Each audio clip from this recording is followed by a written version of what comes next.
بہرحال ان ایام میں اغیار کے ساتھ مشابہت سے بچو. من تشبہ بقوم فہو منہم، جس نے کسی قوم کی مشابہت اختیار کی وہ بھی ان میں سے ہوگا. بلکہ ہماری بہنوں اور بھاوجوں کو بھی کہے کہ وہ اس مہینے میں کالے دوپٹے کپڑے اور کالے برقعے نئے استعمال کرے. طالب علم بھی کالی پگڑیاں اور کالے رومال اور کالے جبے اور واسکٹ طاق میں رکھے الماری میں، جب محرم گزر جائے پھر پہنے. ویسے بھی اسلام میں تو کالی چیز پسندیدہ نہیں ہے نا.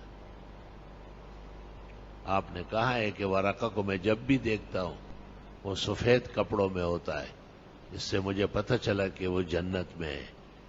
وَلَوْ كَانَ نَارِيًّا لَكَانَ أَسْوَدًا، اگر وہ دوزخ میں ہوتا تو سیاہ لباس میں ہوتا. کیسے افسوس کی بات ہے کہ لوگ کالے کپڑے پہنتے ہیں اور یہ کالے کالے چوکرے جو ہے نا چینلوں پہ ڈانس کرتے اور وہ اپنے مذہب کی تبلیغ کرتے ہیں. اصل میں یہ ہمارے کچے اخلاق اور ذہن کے لوگ ان کو دیکھ کر کے اور ان سے متاثر ہوتے ہیں. ابھی ایک شخص اپنی تکلیف بتانے ہو کچھ وظیفہ لینے آیا، کالے کپڑے اور خدے پیدا کرم دا سے تورو سڑے بوئے دوزخ نو سراغل ہے.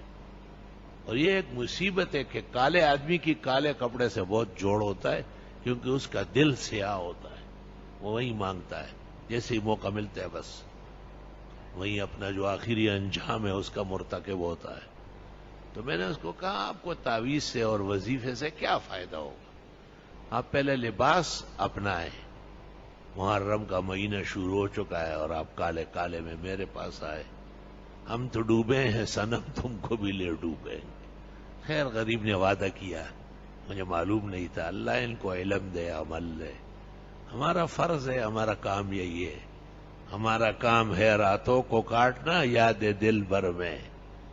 اللہ نے ہمیں اس پر اجر دینا ہے. اللہ ہمیں وسیع دل دے.